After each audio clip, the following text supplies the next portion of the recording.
The pilot, one of the pilots that I flew today said, you gave me scholarship to learn how to fly. A father who preached here came down and said, I benefited from your scholarship. The father who preached here. I've never met him before. You see Tinubu, Chief Bola Tinubu. Tinubu is supposed to be crowned and awarded the grand patron of desperate chicks. Are we prepared to have a president that will say something now in the next 3 minutes he can't remember? Somebody will have to fill up the space. Are we going to have a president that will show up in a meeting now and you won't see him after 3 weeks? Hello guys, welcome back again. Good morning, good afternoon, good evening, depending on the time and place you're coming across this video. I need you guys to pay attention, watch this video from the beginning to the end, and don't forget to smash the like button, share this video, subscribe, and drop your opinion on the comment section. So in this particular video, Peter Obi has recounted how he encountered a pilot and also, a reverend father who recounted how he gave them scholarship and he never met any of them. Now, the case of the pilot who explained how Peter Obi transformed his life and that of his family by giving him scholarship to learn how to fly. And Peter Obi, while narrating, said that he never met this guy before. He has never, seen this guy anywhere in his entire, life. But this guy got a scholarship while he was still the governor of Anambra State, which transformed his life, and he became a pilot today. Peter Obi, in his statement, has made it clear that he wants a Nigeria that will function irrespective of your background, whether your parents is rich, whether a big man or not. He wants a situation where the poor people can have a voice, where the poor man children can go to school comfortably, get a job, work in different organizations without having to know who knows who and who knows that and who does not know who and that. You understand? This is the kind of mindset Peter Obi have that, has given him, a more advantage ahead of his counterpart. This is one of the mindset we need to look at if we are choosing our next leaders as we got to the 2027 general election. Meanwhile, Randy Peter has also come out to expose Bola Tinubu alongside, Bola Tinubu's best friend, Daniel Bwala, who has made it clear that we cannot afford to have a leader who will say something and within 3 minutes he will forget what he has said, or a leader who will show up today and, after 3 weeks, you will not see him, or 1 or 2 months, you will not see him again. This is actually what he meant why he said that he meant that Bola Tinubu is not fit to run the nation, and he made it clear that we cannot trust or entrust the nation's affair into a hand of the president that cannot think for himself. This is to say that Bola Tinubu is probably having fluctuations when it comes to organizing thoughts or remembering things. He doesn't really he's not able to actually organize things properly. And he knows him very, very well. Bola Tinubu, it is not a big deal. Being an old is not a curse. In fact, it is a virtue. It is a blessing for a person to grow old, live long enough to see your grandchildren or your great-grandchildren. And at this point, Bola Tinubu needs to step aside, go home and take care of his grandchildren and allow Nigeria, to run, allow Nigeria to function effectively under the leadership of people who are competent enough to drive the economy and take care of the issues of insecurity in Nigeria. It is not a bad thing to grow old. It is not a cause. We don't, we are not saying it is a bad thing for you to be old. Yes, but at this point, you have been in control, in power in Nigeria for over 40 good years or more. So at this point, I don't see anything you think is in Asu Rock that you forgot there, or probably something you need to do. There's nothing. From all indication, you don't even have a clue of what governance is truly all about. Nigerians, I need you guys to take a look at this video, watch from the beginning to the end. Don't forget to share this video, smash the like button, subscribe, and also drop your opinion in the comment section. Morning by 7 a.m. flight to Lagos. I left Lagos by 6 p.m. back to Onitsha, back to Asaba, and I'm going to be here. I said that tomorrow I'm going to Abuja and I'll come back here in the evening. I said it is from here to there. So I don't need to, because people can tell you, for you to be great, you need to live in Lagos. need to live in Abuja, need to live in London, need to live in... No, I live here in Onitsha. My house is here. And from here, I go to give speech in Oxford University in England, Cambridge University, Harvard, name all the good schools. From here, I don't live beyond here, because that's what you need. And you meet people. This evening, the father who preached said, if I read the questions, the pilot, one of the pilots that I flew today said, you gave me scholarship to learn how to fly. The father who preached here came down and said, I benefited from your scholarship. The father who preached here, I never met him before. You saw somebody who came here and said, he started contracting when I was in government. I've never met him before. I've said it before.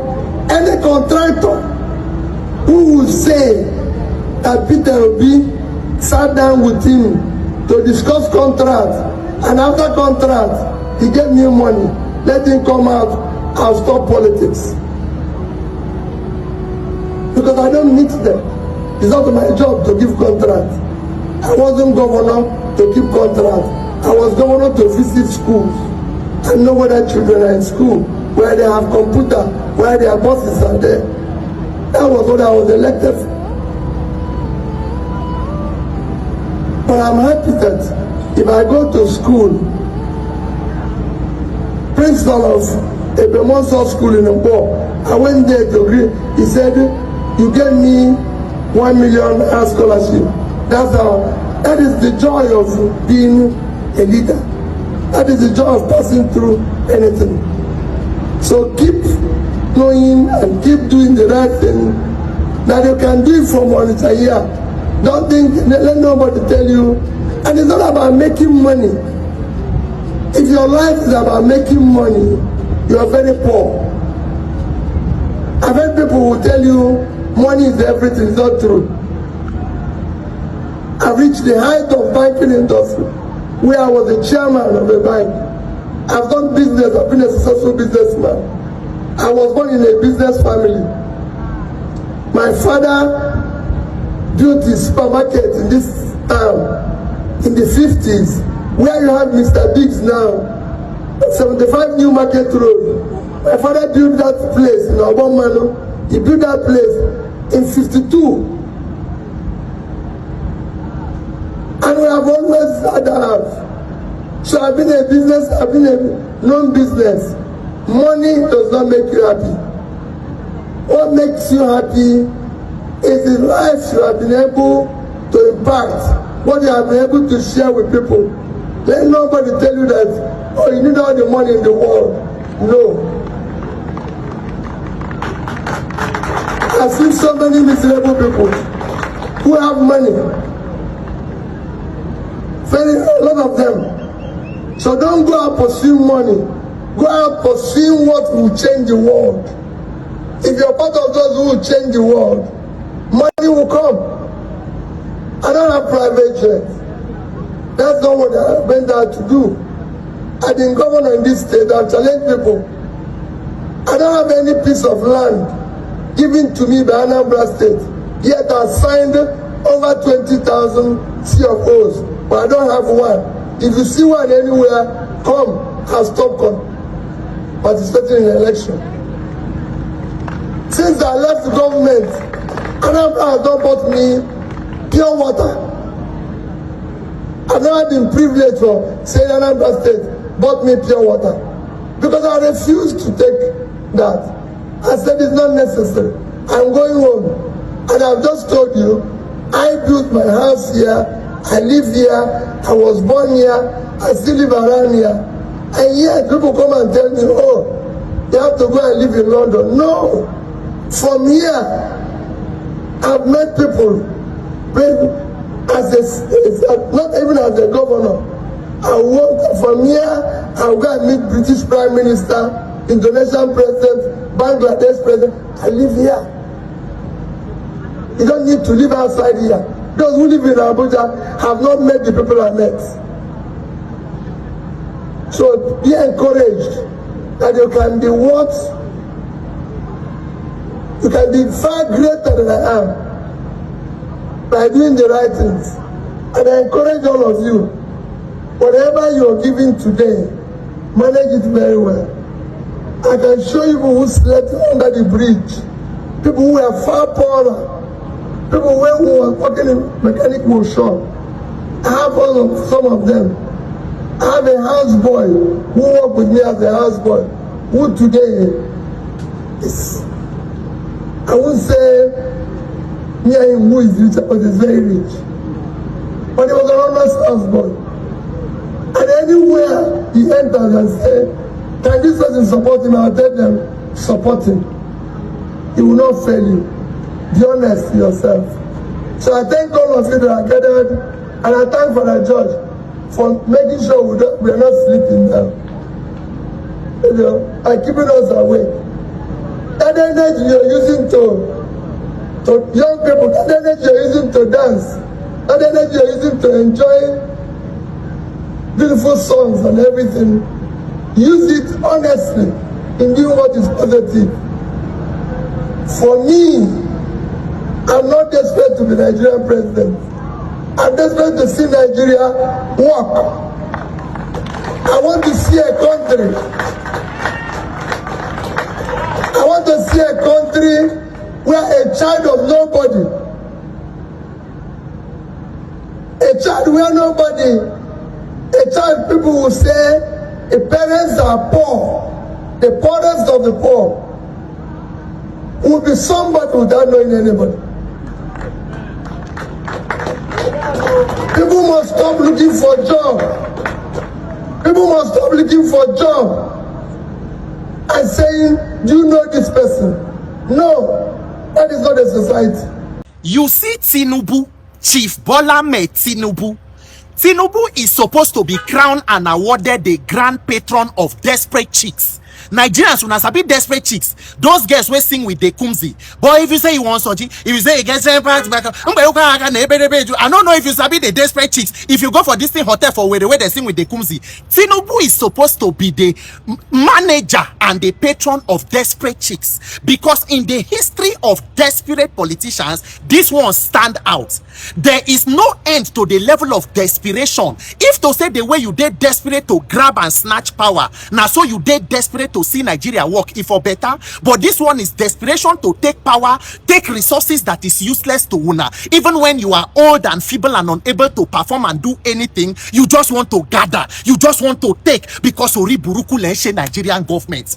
So as we dey so in Nigeria today, we dey talk about the one where they carry Inec chairman na APC chieftain. Not be all be that to my country people. I say make I still give una extra information. Do you know that the current APC national chairman used to be a staff of INEC? The current APC national chairman, Professor Netanwe Yelwada, used to be resident electoral commissioner for INEC, and then the current INEC chairman is an APC chieftain. That is Joro to Joro, two-factor authentication. In the party you have INEC, in INEC you have the party. Ori buruku lenshe, oshi lenshe Nigerian APC government, federal affliction. That is when I go carry person where we say he understand the workings of INEC put for party, and then in the party person we're supposed to be chapter be what chairman for Kaba for Kogi, Amukbiton we're supposed to be what chairman for Ayeto Rugbede abi Mokpamoro. Una carry and go they pretend they dance masquerade and say one do free and fair election because ori buruku lenshe. But in spite of all of that, you don't already hijack INEC, you are in control of everything, you get more than 30 governors, you are still so fearful. How can you be so popular and still be so fearful? It is cowardice. As we they talk today now, ADC is supposed to do national convention tomorrow. All the venues that they don't apply for, they refuse to approve for them. They apply for to use Eagle Square. The same Eagle Square where APC use, so where they do ori buruku, carry minister for defense, they slaughter people. See video in one family, they kill papa, mama, children, wife, everybody. Meanwhile, minister for defense, they for Eagle Square, they waka, they say they do security committee member for ori buruku for Eagle Square during APC convention. But look at later, ADC write later to to federal government, they deny them access to Eagle Square.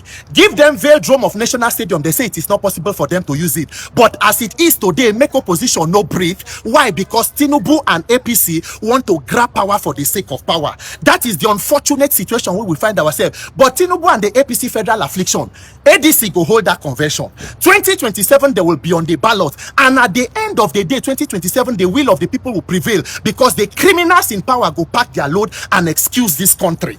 And excuse this country because the kind of failure we will not be, the desperation to take resources without the mandate of the people to continue to hold on to power, it will end in failure. Nigeria must win now. Now I make una go by yesterday, they tell president, they talk, say there is hunger, economy bad, things they cause. President Tinubu said the desperate leaders we get. Tinubu said that it is true, say our situation they bad, hunger they, but make all of us at least come together, they thank God. At least we better pass Kenya. Ori buruku leshe.